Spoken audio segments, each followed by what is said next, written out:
They used to call us dirt-born, not as an insult, but as fact. In the grand sprawl of the galaxy, tens of thousands of systems stitched together by warp lanes and trade alliances, Earth was a speck. A crusty blue rock on the fringe of a dead zone, uncolonized, unimportant, unscanned for decades because, well, why bother? We weren't part of their great councils. We didn't trade in their glowing markets. No one invited Earth to the stars, and no one expected us to come unannounced. I still remember the first contact. I was stationed in what used to be Nevada, now just called Sector 9. The atmosphere was bone dry, the sky burned red from years of solar flare damage, and the only thing that worked on schedule was misery. The Earth governments had collapsed after the water wars. Cities turned into ruins. Power belonged to regional warlords who made peace with bullets and fueled their rule with scraps.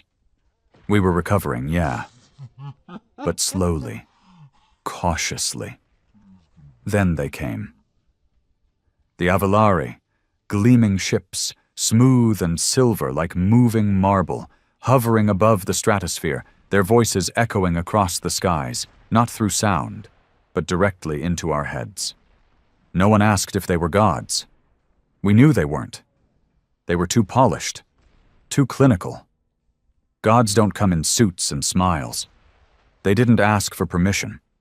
They scanned our world, labeled us low-tier sentients, and dropped their flags like we were some unclaimed territory.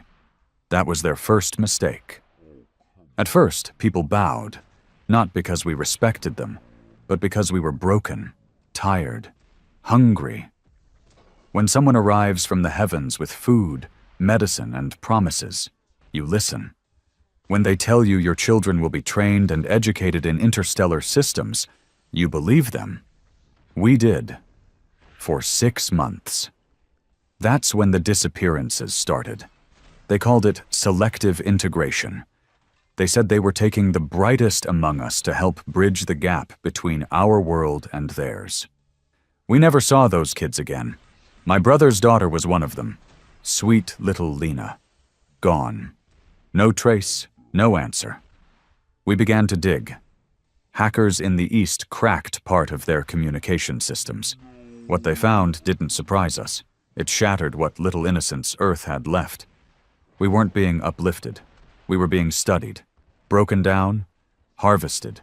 Genetic compatibility, labor thresholds, obedience metrics. It was a damn checklist for resource extraction, and we were the product. Their second mistake? They thought we wouldn't fight back. But Earth is funny that way. You beat a man down long enough, and sure, he'll kneel. He'll even smile. But the minute you turn your back, he'll stab you with a screwdriver and walk barefoot through fire to watch you bleed. It started with one base, a remote Avalari outpost in the Arctic, hidden inside a repurposed glacier. No real guards, just scientists. We raided it, took their gear, killed every last one of them, sent a message. The response was predictable.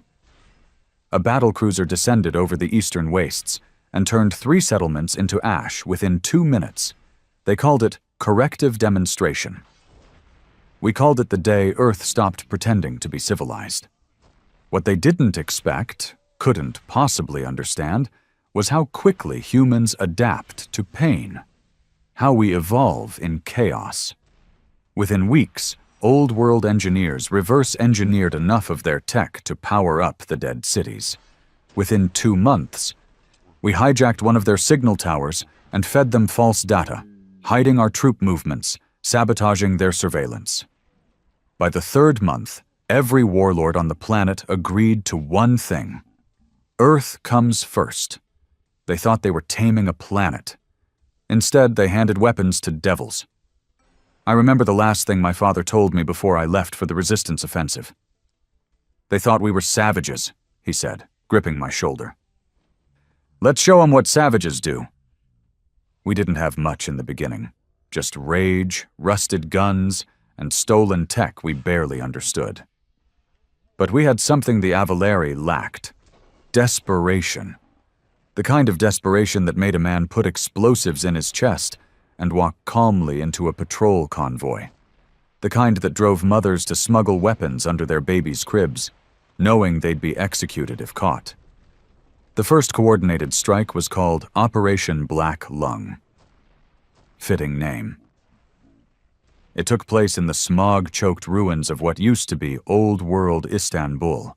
The Avalari had converted the Grand Bazaar into a processing hub, a glorified meat grinder for abducted humans. We knew they were experimenting. The word spread that the Avalari were splicing DNA, testing compatibility for hybrid soldiers. We didn't understand their science. We didn't need to. We just knew it had to stop. I was part of Strike Team Sigma. 6 of us. No one had real names anymore, just call signs. Easier that way. You don't cry for Ghost if he doesn't come back. You just reload and keep moving. Our insertion point was through the collapsed metro tunnels. The Avalari never figured out our underground systems. Too primitive, they said. They didn't bother scanning ruins. They saw no threat in debris. That was their third mistake. The tunnels were tight, pitch black, dripping with moisture and rot. Every few meters we had to slow down for the scouts to check for structural instability or Avalari detection spores. One of their little tricks. They'd release microscopic drones that could cling to skin or clothing, then broadcast your location once you surfaced. We learned to burn our clothes after every mission. When we breached the hub, we hit hard. No fancy tactics. No precision, just chaos, explosives in the ventilation shafts, EMP pulses to disrupt their drones. Fire and bullets and screams. I remember the first Avalari I killed face to face. Tall, glowing eyes, skin like blue porcelain. He looked surprised, like it hadn't occurred to him that a human could shoot back. I didn't hesitate. I unloaded my entire mag into his chest and watched him fall like a sack of wet glass. No honor, no last words, just silence. It was satisfying. We liberated over 200 prisoners that day. Most were barely alive, starved, tortured, drugged out of their minds. Some had no skin left on their arms. Some had no tongues. One girl couldn't speak but wrote, "Thank you," on the wall in blood. That was the moment I realized we weren't fighting for territory. We were fighting for our species. But success comes with a price. 2 days later, they retaliated. Not with soldiers, with something worse. Orbital fire. 3 tungsten rods, each the size of a school bus, dropped from orbit at near light speeds. No warning, no sirens, just 3 flashes of light. And the entire southeastern region of what used to be Iran ceased to exist. The Avalari didn't issue a statement. They didn't gloat. They didn't need to. It was a message. We heard it loud and clear. They could wipe us out. Anytime. Any place. So why didn't they? That question haunted us. Theories flew across resistance channels. Some said we were a test. An experiment to see how long a feral species could resist before breaking. Others believed we were being used to train their soldiers, to simulate real war conditions. A few thought they were afraid. Me? I think they didn't want to win too quickly. They wanted submission. They wanted Earth to kneel, beg, and offer itself up like all the other worlds they'd conquered. They wanted to break our spirit before they broke our bones.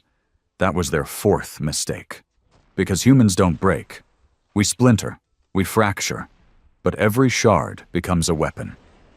After the orbital strike, the resistance fractured into dozens of autonomous cells. No central command, no hierarchy, just fire and fury on every continent. Sabotage teams derailed their supply lines. Suicide bombers hit their skiffs during takeoff. Hackers looped their surveillance footage, making ghosts out of real people. They called us vermin. We called ourselves survivors. But then came the Leviathan. Avalari Command deployed it 6 months after Black Lung, a Planet Cracker-class dreadnought hovering in geostationary orbit, its belly filled with war machines. terraforming drones, and something new. Colors. Colors weren't soldiers. They were exterminators. Programmed AI units, 7 feet tall, razor thin, with synthetic muscles and eyes that tracked heat signatures through walls. No emotion, no hesitation, no mercy. The first color incursion wiped out 3 resistance hubs in under 48 hours. We found the remains days later, burned corpses stacked in neat piles, each tagged with coordinates. The message was simple. We see you. We're coming. That was the turning point.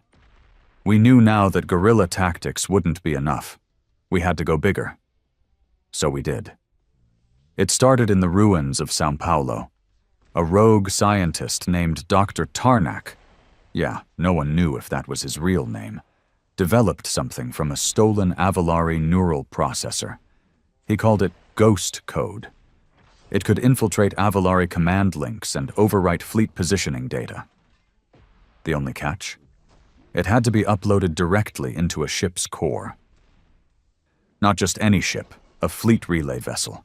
There was one stationed above the Andes, shielded, guarded, untouchable, unless you were suicidal. I volunteered. I'm not brave. I just had nothing left to lose. My family died in the orbital strike. My unit had been wiped out by colors.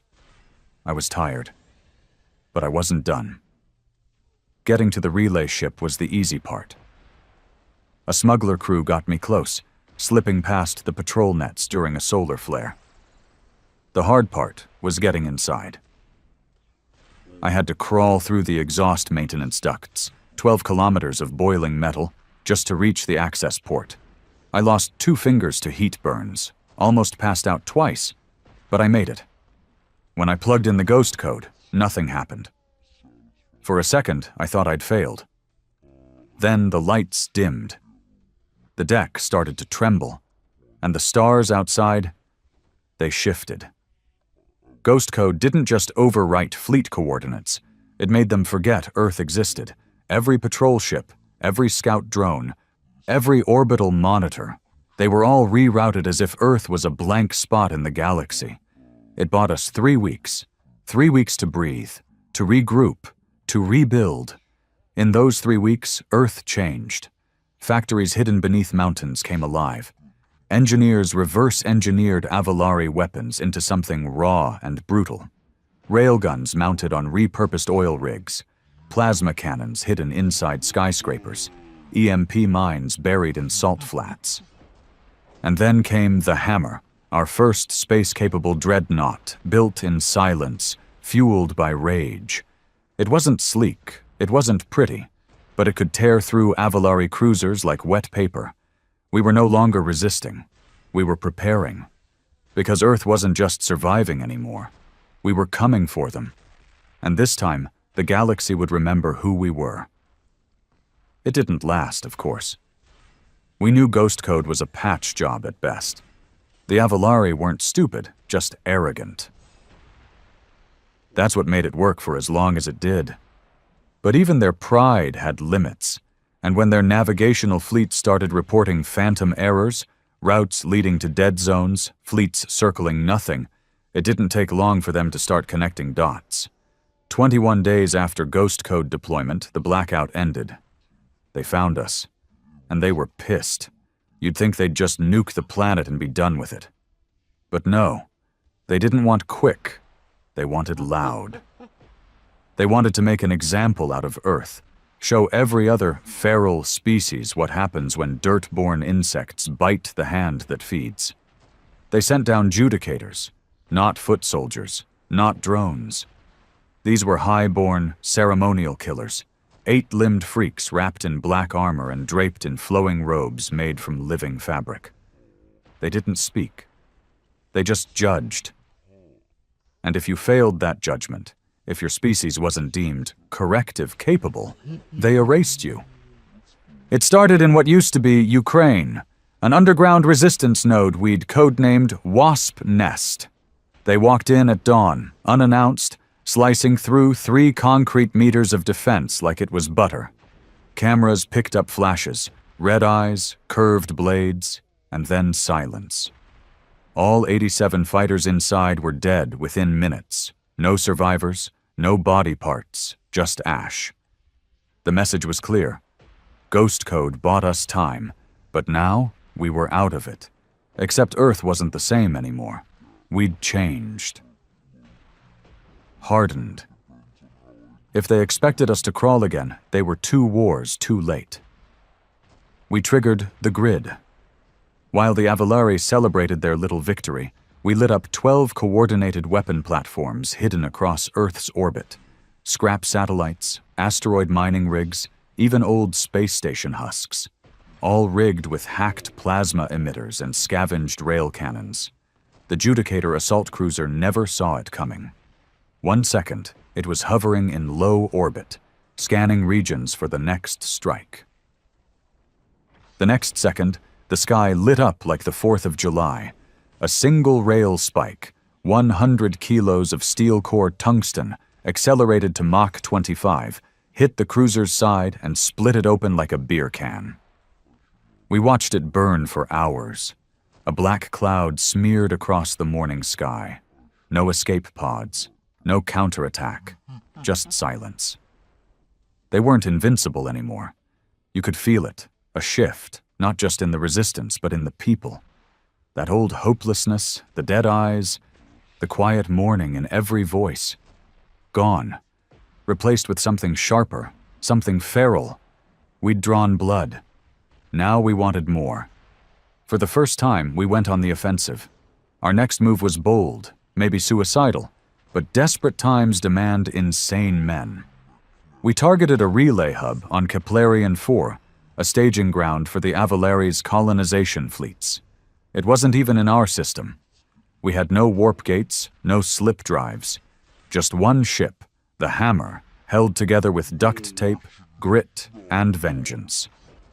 Command gave the go order. The crew volunteered. Every one of them knew it was a one-way trip. I was one of them. We called ourselves the Last Sons.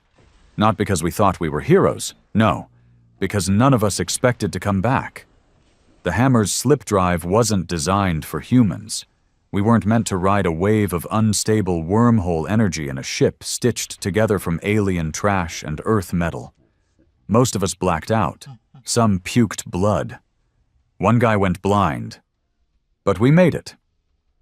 Keplerian 4 hung beneath us like a jewel. Green fields, massive energy farms, and 10 orbital platforms teeming with supply ships. They didn't know we were coming. We dropped like a spear through atmosphere, all guns hot. The Hammer didn't have stealth. It didn't have elegance, but it had pain. And we made damn sure they felt every ounce of it. The first 2 platforms disintegrated before they could mount a defense. Their automated turrets weren't calibrated for our angle of attack. We rammed the 3rd one, straight through the command bridge. It screamed as metal tore and oxygen vented into space. Then the real fight started. Dozens of interceptor craft launched. Sleek. Fast. Designed for dogfights against equally advanced ships. We weren't advanced. We were angry.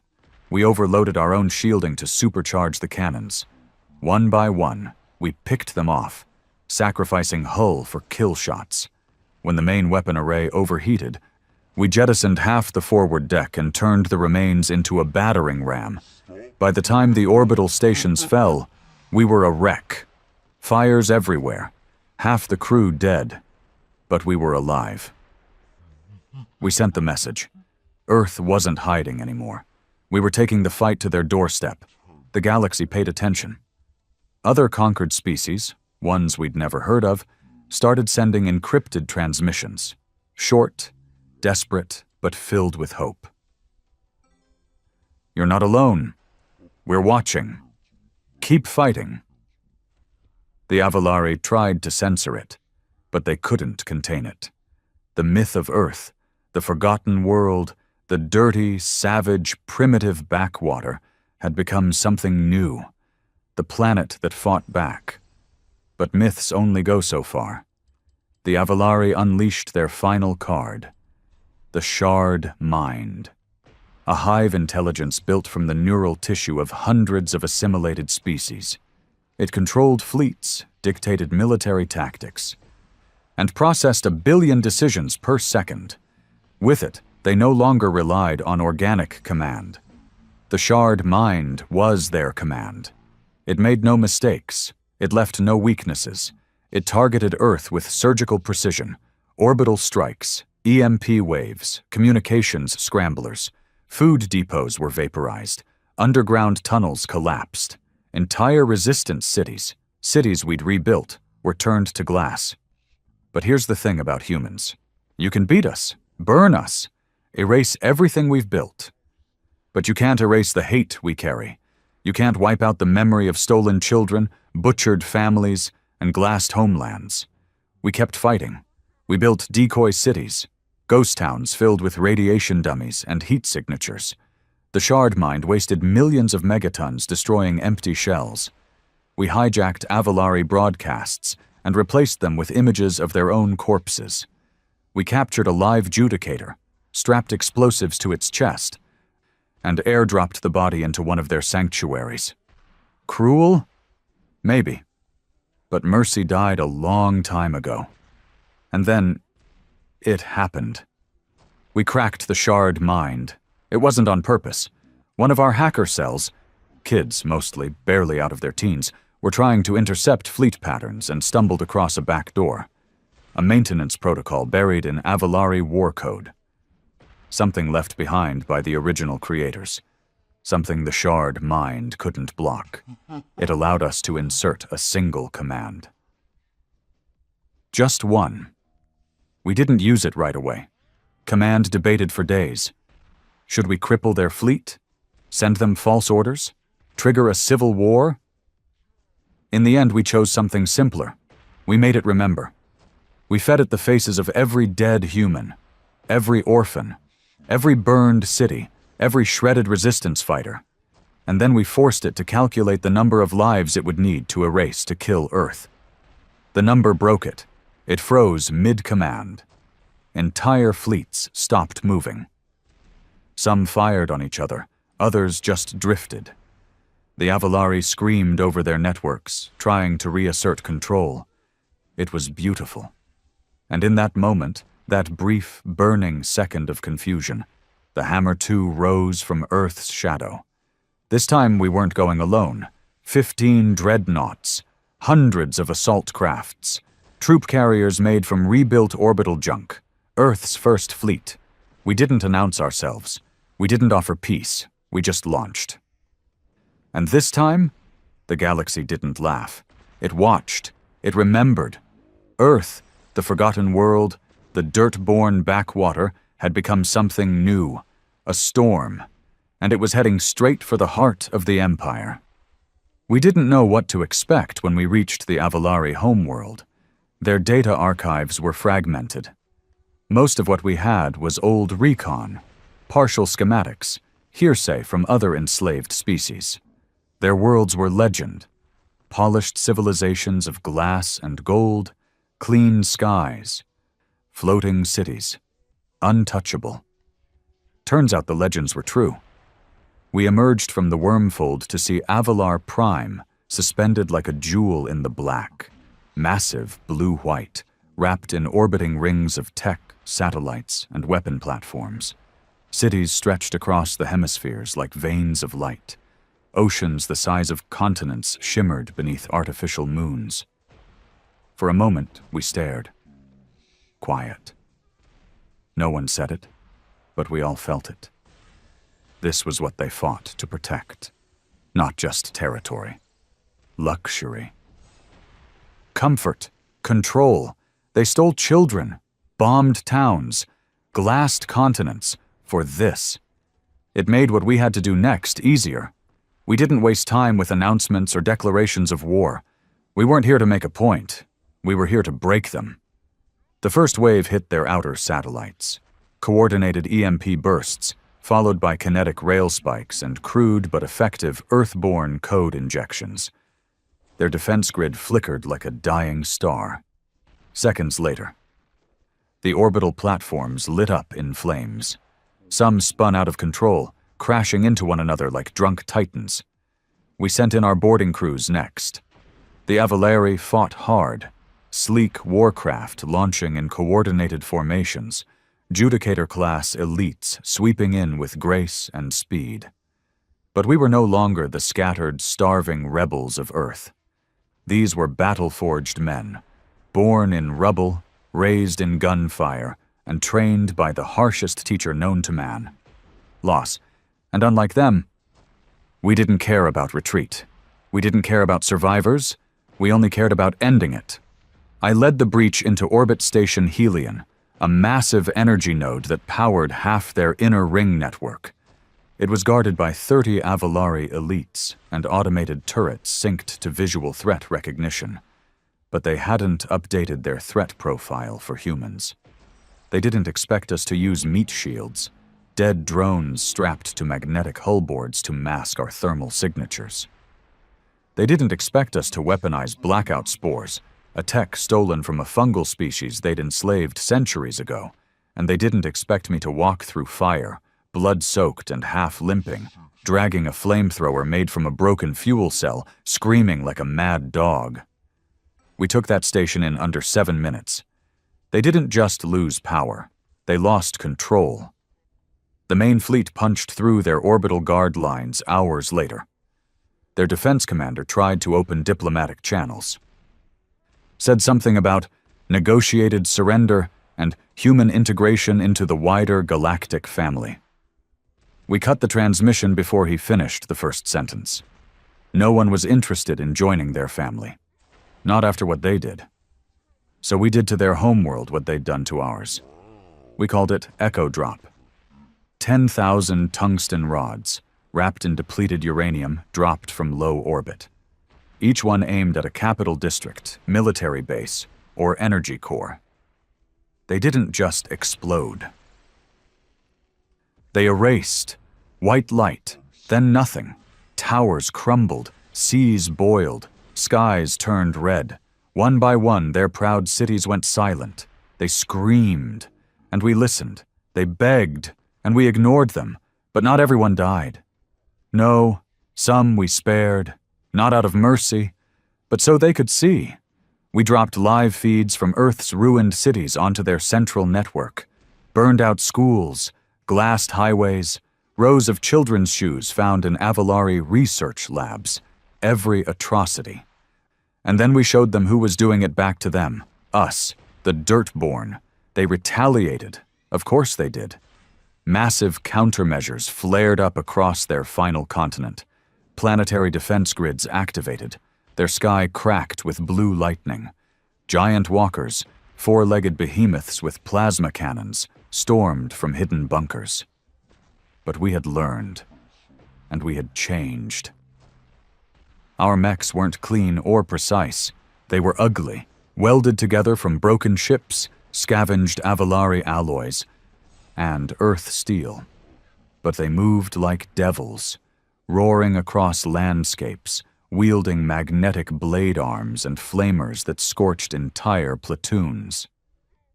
I watched one of our old-world tank divisions, the Dogs of War, charge head-first into a walker squad. They didn't break formation, didn't even slow down, just overloaded their engines and rammed straight into the walkers' legs. They died. But they brought every last one of those machines down with them. This is how Earth fights, not for strategy. Not for politics. We fight for the dead. It took 5 days to seize full control of Avalar Prime. 5 days of fire, ash, and blood. 5 days of non-stop screaming, some theirs, some ours. And then we found it. The core citadel. Hidden deep beneath their capital, sealed behind layers of defense, sat the heart of the Avalari Empire. It wasn't a war room. It wasn't a treasury. It was a nursery. Rows of genetically grown children, artificially enhanced embryos, thousands of them, engineered, programmed, bred for intelligence, obedience, superiority, a perfect race made in test tubes. The Avalari weren't born anymore. They were manufactured. All this time they hadn't been a species. They were a product. The Empire wasn't a people, it was a machine.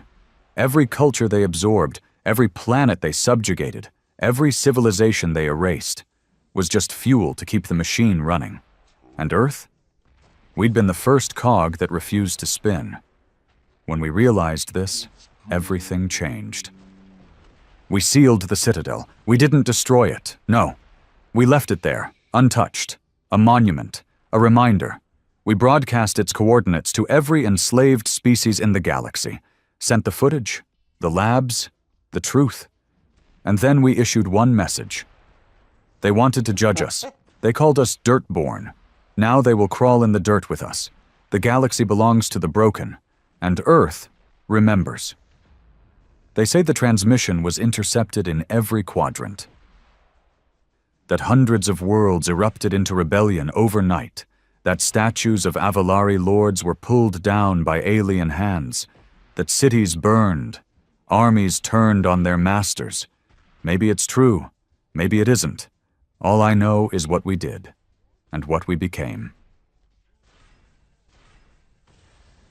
The war isn't over. It never really ends. But the Avalari, they're done. Their homeworld burns behind us. Their fleets float dead in orbit. Their golden towers collapse into the dirt they once spat on.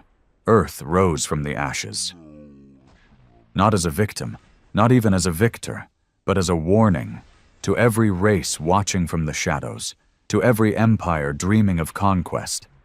Don't mistake silence for submission. Don't mistake patience for weakness. Because when you push a species far enough, when you break its bones, scorch its skin, steal its young, you don't kill it, you forge it. And when it comes back, it won't come back to talk. It'll come back like Earth did, with fire, with fury, and with a memory that never forgets. They didn't cheer when we won. Not really. Oh, sure. The conquered species lit up their skies, toppled their masters, tore down centuries-old banners and burned the bones of old kings. We saw the feeds, uprisings, revolutions, a dozen empires cracked in two, and the symbol at the center of every one of them, the Earth flag, that blood-red X on a black field. No stars, no borders. Just a reminder. We don't forget. They wore it on their bodies, painted it on buildings, called it the mark of rebirth. But make no mistake, they weren't worshiping us. They were using us. We'd done what they couldn't. We'd bled the unbleedable, burned the unburnable, destroyed the myth of the Avalari. And when the ashes cooled, every scared little species in the galaxy looked at us and saw a new shield, or a new weapon. The old power was dead, and humanity had replaced it. We didn't want to rule. That's the funny part.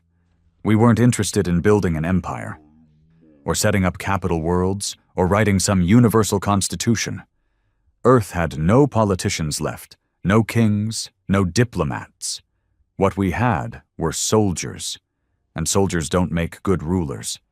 So when the offers came, fleets arriving, cloaked ambassadors requesting peace talks, alliances, cooperative trade, we sent a message back. Earth doesn't kneel, Earth doesn't rule, Earth remembers. We thought that was enough. It wasn't, because power, whether you want it or not, draws enemies. The first came wearing smiles. The Thalrock Consortium, a cluster of aquatic species once enslaved by the Avalari, proposed a diplomatic network. The Remnant Accord, they called it, a peace coalition.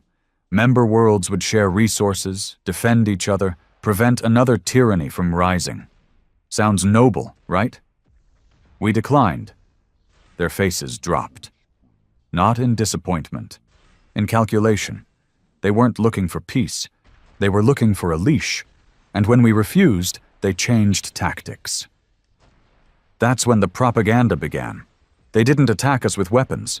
They attacked us with words. Earth's violence was justified, but excessive. The destruction of Avalar Prime was a war crime.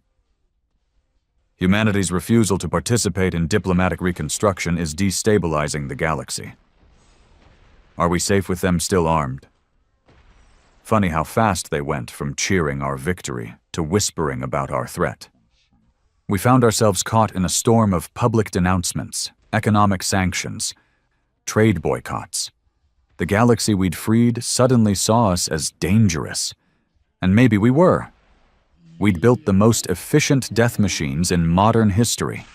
We'd trained soldiers with kill counts in the thousands. We'd proven that we could erase a homeworld if pushed. And worst of all, we didn't ask anyone's permission. That scared them more than anything. But fear turns quickly into schemes. One of our forward bases on the moon of Braca went dark. We sent a scout team. What we found wasn't just wreckage. It was a message, carved into the walls in Avalari script. Monsters make monsters. The corpses were mutilated, no tech stolen, no survivors, just butchery.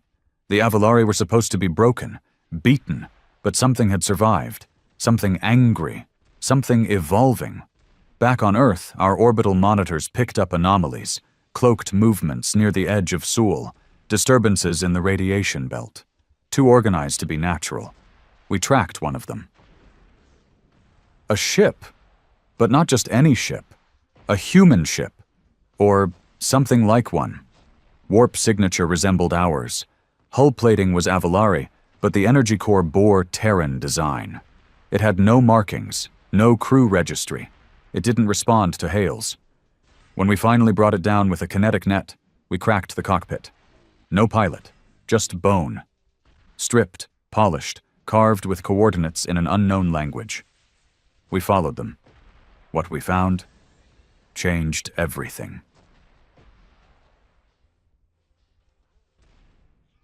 A hidden system, no name. No natural warp gates, buried behind gravimetric anomalies that scrambled most scanners. Inside, a fleet. Not Avalari, not human, something in between. Ships with organic hulls, pulsing like muscle tissue. Structures that breathed, weapons that hummed in frequencies that made our teeth bleed. And in the center, a station, not a command center, a lab. Inside were hybrids. Some were human, some were worse. Eyes where mouths should be, limbs fused with machinery. Minds linked by neurocords that pulsed like arteries. They didn't speak. They screamed, constantly, even in sleep. We found logs, video files, horrific, detailed. This wasn't some rogue Avalari faction. It was built by the Accord, the same peace coalition that had demanded Earth disarm. They were creating their own army, not just to protect themselves, to replace us. The theory was simple. The humans were useful, but uncontrollable. Let's make something better. So they took our DNA. Our war strategies, our history. They fused it with Avalari genetics, control implants, chemical obedience sequences. They tried to create the perfect soldier. They failed. The hybrids had rebelled weeks before we found them. Killed their handlers. Hijacked ships. Were spreading quietly in the cracks between systems. The galaxy didn't just fear us. It was preparing to end us. And in doing so, it had unleashed something worse. We left the station intact. Didn't destroy it. We transmitted everything we found, unedited, across every comm channel, every black market stream, every hidden network. Let them see the truth. Let them see what their peacekeepers had done. The result? Silence. The Accord denied everything, called it a hoax, a fabrication. Some species believed them, others didn't. The galaxy began to fracture. Trade collapsed. Alliances split. Border skirmishes erupted between former allies.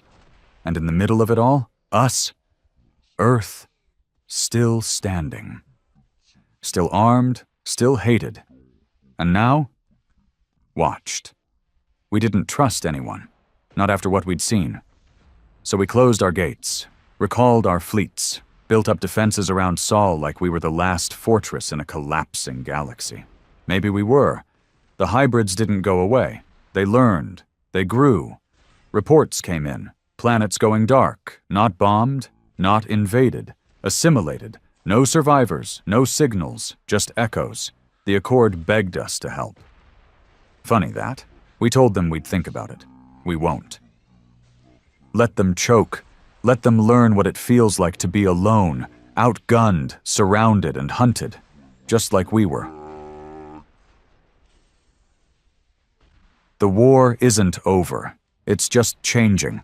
The battlefield is wider now, messier. The enemy wears 100 faces, some alien, some human. And Earth? We're watching.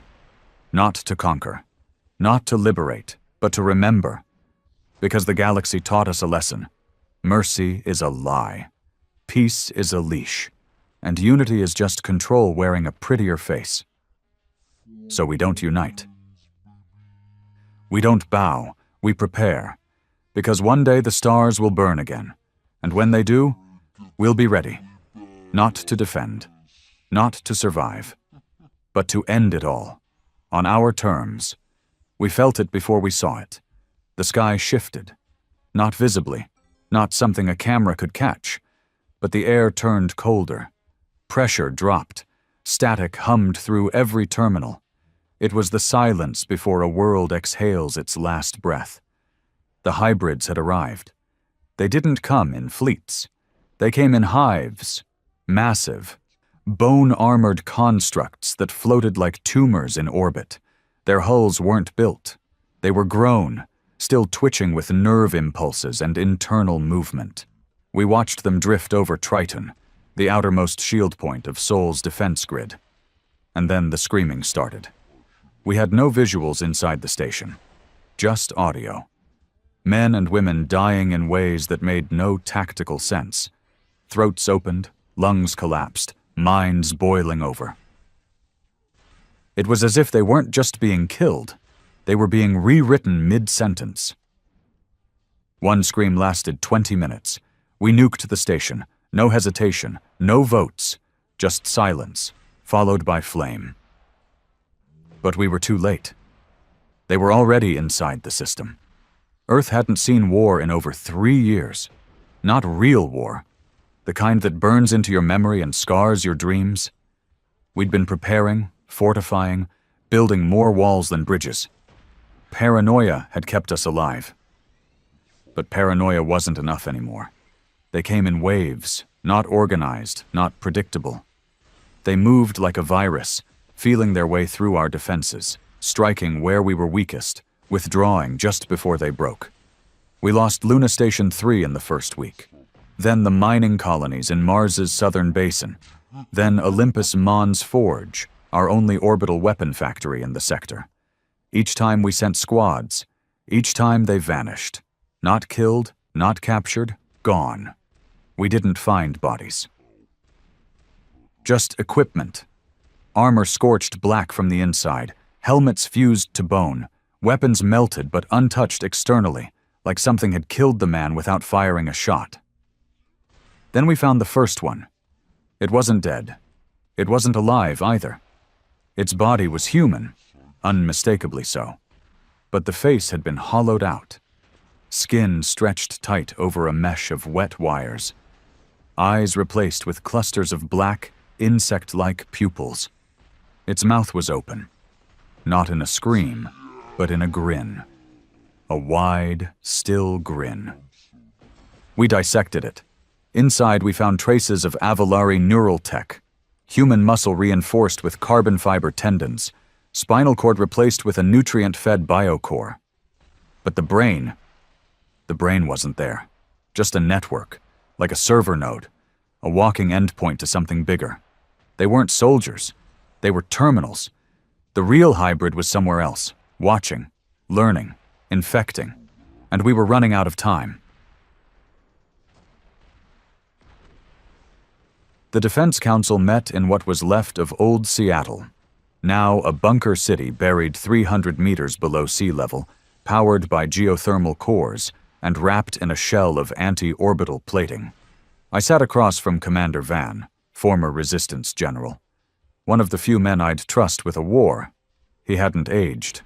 Not really. But his eyes looked 30 years older. The kind of tired you don't recover from.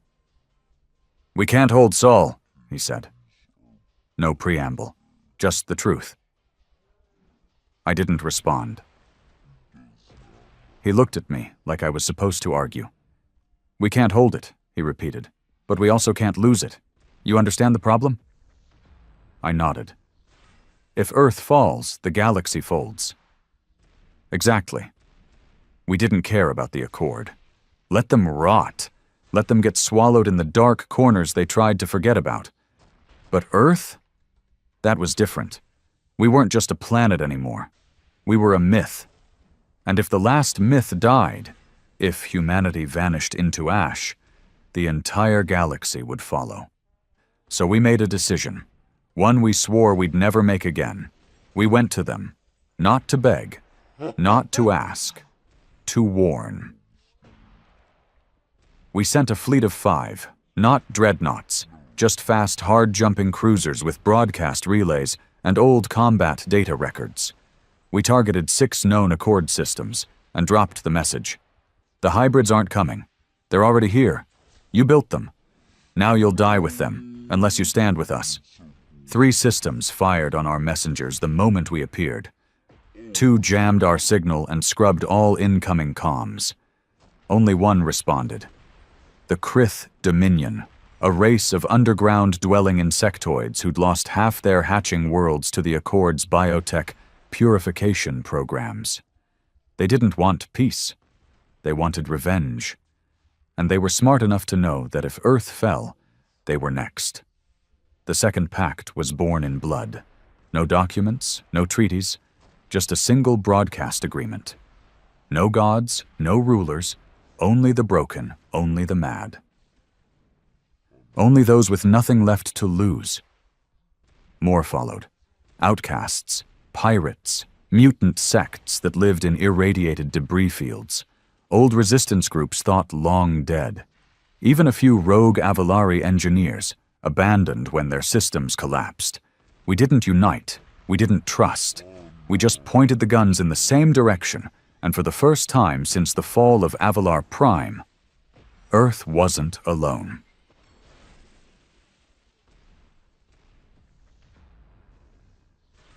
The first real counterattack happened on the edge of the Vega corridor. A dead system. No resources, no civilization, just an old Accord relay station, dark, forgotten, abandoned for years. The hybrids were using it as a breeding ground. We didn't know what they were growing, only that it pulsed. The whole asteroid vibrated with low-frequency signals that caused migraines in anyone within 10 clicks. Scout drones overheated. Organic sensors bled out. So we bombed it, not with nukes, with solar cores, stolen from a collapsed dwarf star. The kind of payloads that don't just burn, they erase molecular structure. The asteroid didn't explode. It screamed. We don't know how. There was no atmosphere, no sound transmission, but every ship in the strike group reported it. A pulse, low and steady, like a heartbeat. Then a shriek that made the metal groan. One ship turned on its own fleet and had to be destroyed, but the hive died. And with it, one of their nodes. We came back stronger after Vega. Tighter formations. Deeper scans. Kill-on-sight orders for anything hybrid. But it wasn't enough. They started copying us. Human fleets began encountering doppelgangers. Ships identical in structure, right down to serial numbers. Call signs copied. Even crew voices mimicked over open channels. At first we hesitated, and that hesitation killed us. That was their next evolution, psychological warfare. We stopped hesitating after that. If a ship didn't confirm through triple key encryption and DNA verification scans, we torched it. Better to lose a friend than let the hybrids through the gate. We had officially crossed into a war of attrition, and we were running out of soul to burn. Back on Earth, people stopped asking when peace would return. They stopped asking if the war would end. They started asking how it would end. And the answer was always the same. It won't. Not until one side is gone. Completely. Not until the sky is quiet. And even then, we'll keep watching. Because we know what happens when you forget. The galaxy forgot Earth once.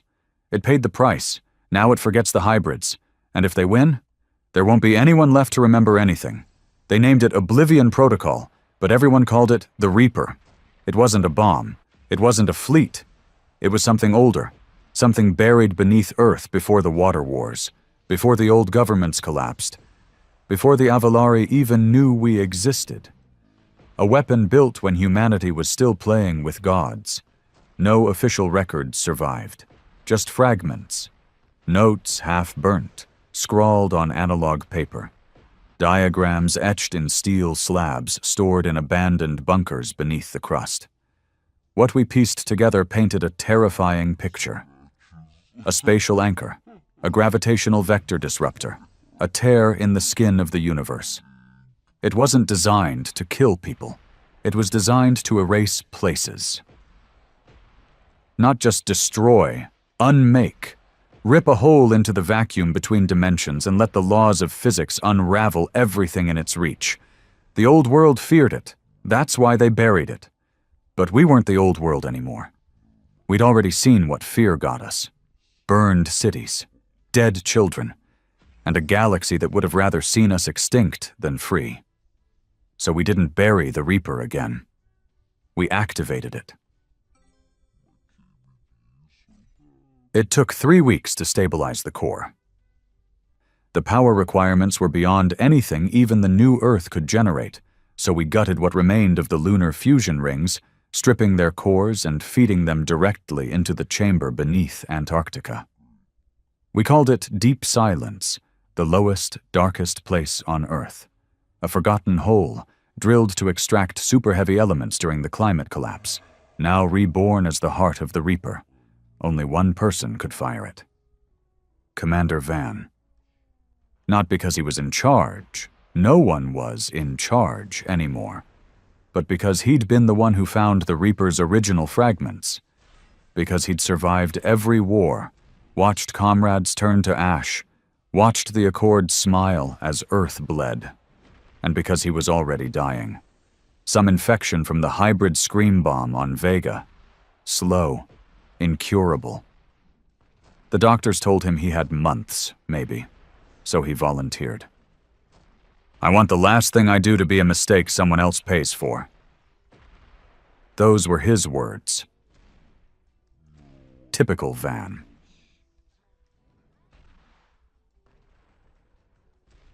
The plan was brutal in its simplicity. The Reaper needed a vector lock. A connection to the Hive's signal relay buried deep within their living constructs. We didn't know exactly where the hive mind was, but we knew where it spoke from. One central node, pulsing in and out of phase near the Black Breach, a collapsed system on the edge of known space. A graveyard. No stable warp points. Gravity storms. Fragmented time. But the hive was there, building something. Something big. So we sent in the last fleet, 17 ships, all unmanned, piloted by neural AI ghosts, their minds patterned after fallen soldiers. We didn't have the crew to spare anymore, just echoes of war, wired into steel and vengeance. Their mission? Punch a hole into the hive zone, drop a beacon, transcribe the vector, hold the line until the Reaper was fired. None of them were expected to return. They didn't. But they succeeded.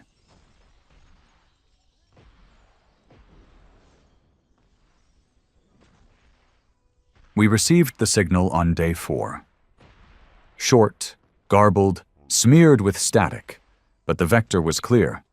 We now had coordinates that should not exist, a point in space simultaneously real and imaginary, wrapped in paradox. But our targeting software recognized it. The Reaper could lock on.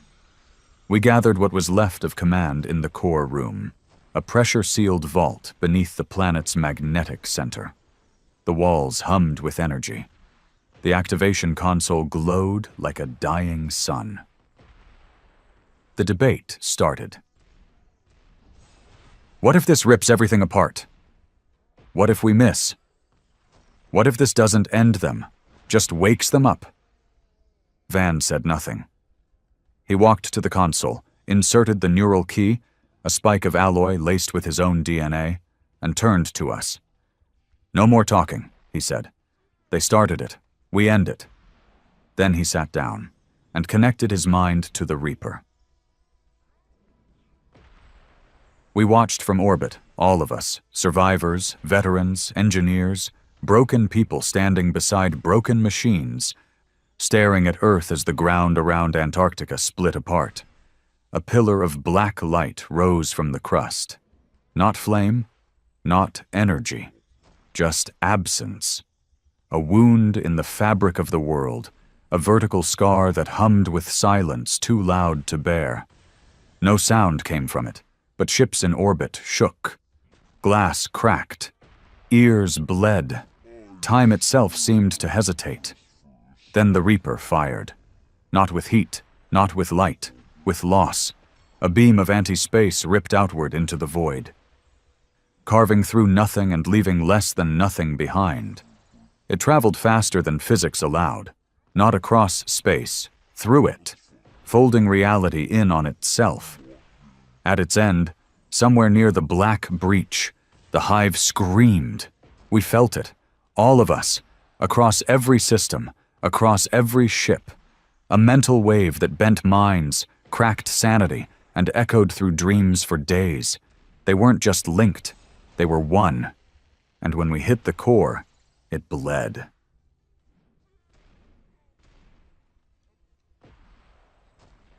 The aftermath was strange. The hybrid fleets didn't explode. They didn't shut down. They just stopped, frozen, like statues suspended mid-motion. Some drifted into stars, some crashed into moons, some still float, perfectly still, eyes wide open, watching with no breath, no movement. Dead? Maybe. Dormant? More likely, the hive mind wasn't just killed. It was torn out of the fabric of existence, and without it, the body still twitches. We didn't celebrate. How could we?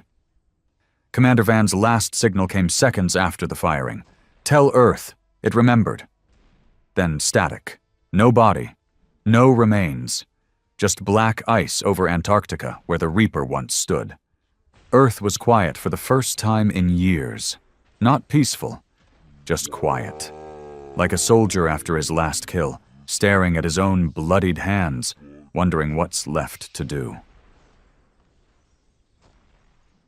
The galaxy tried to breathe again. The Accord reformed under a new name. They offered us a seat. We ignored them. Too many ghosts, too many liars, too much memory. The Krith retreated to their tunnels. The pirates scattered. The remnants of the resistance went back into the shadows. And Earth? We sealed the sky. The Reaper had left a scar in space above the South Pole, a slow-burning tear that doesn't heal. Satellites that drift too close vanish. We call it the Morning Rift, a reminder, a warning. Now I sit beneath a ruined sky, watching stars blink, listening to whispers. Some say the hive still lingers, not in fleets, not in ships, but in us. That we stared too long into the dark, that we brought something back. Maybe they're right. Sometimes I dream in their language. Sometimes I hear songs I never learned. But when I wake up, I still remember what Earth did. What Earth became. Not a hero, not a savior, just the last species that said, "Not today," and meant it. The first year after the Reaper was the hardest. Not because of more battles. There were none. No fleets, no screams, no hive, but because for the first time in a generation, the guns were silent, and we didn't know what to do. Earth had lived in fire for too long. Every system, every city, every soul had been geared toward survival. The factories ran night and day building war machines. The children learned tactics before they learned numbers. We buried our dead with rifles beside them, in case they had to fight again in another life. When the silence came, it wasn't peace. It was emptiness. The old cities tried to rebuild. New flags were flown. Council chambers were formed, hollow things, filled with warlords in civilian clothing pretending they knew how to govern something not on fire. But the people? They didn't cheer. They wandered. There were no parades, no celebrations, no speeches worth remembering, because Earth didn't win a war. We ended one, and there's no pride in extinction. The Reaper's wound still hangs over Antarctica. A scar in the sky, not visible to the eye, but felt in the bones. Electronics fail within 400 kilometers. No drones return. No satellites survive. Some call it the Morning Rift. Others call it the Warning. Pilgrims go there now, not with cameras, not with gear, barefoot, quiet, just to look into the cold and feel what it cost. Sometimes they don't come back. We stopped sending search parties, some things you choose to disappear into. I was assigned to the Reclamation Corps. Our job was to go to the outer colonies and survey what was left, not of the war, of us, human outposts, dead or dying, that had been cut off during the siege. Some of them had survived. Most hadn't. I remember one, Kellen's Drift, a mining colony that had built its own crude shields and somehow weathered 3 years without contact. When we landed, they stared at us like ghosts, not out of fear, out of guilt. They thought we were dead. They thought Earth had fallen. And in the silence, they'd done things to survive. Things no one would speak of. We found bones in the water filters, weapons made from children's toys, a church built out of gun barrels. They weren't grateful we'd come back. They were angry. Because we had. And that meant all their sacrifices were now judged by eyes they didn't ask to see again. We didn't blame them. Hell, in their shoes, we'd have done worse. The galaxy kept spinning. The Accord rebranded itself into the Celestial Council. Complete with new logos, softer words, and carefully edited history files.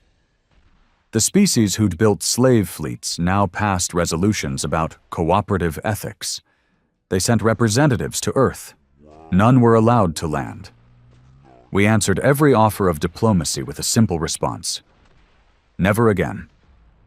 They didn't like that. But they didn't push either. Because they remembered. And so did we. The Reaper changed us, not just in how we fought, but in what we are. Earth was no longer a planet. It was a symbol, and symbols don't negotiate. They endure. They warn. They hang in the air like thunder before a storm. But inside, we were breaking. Soldiers couldn't adjust. Men who spent years killing couldn't just stop. Suicide rates surged, not from weakness, but from silence, the kind that creeps in when your hands forget what they're supposed to hold if it's not a weapon. I watched my best friend put a bullet through his temple in the ruins of New Berlin. No warning, no last words, just a whisper. I don't know who I am now. That was the real wound. Not the hybrid fleets, not the Avalari. Us.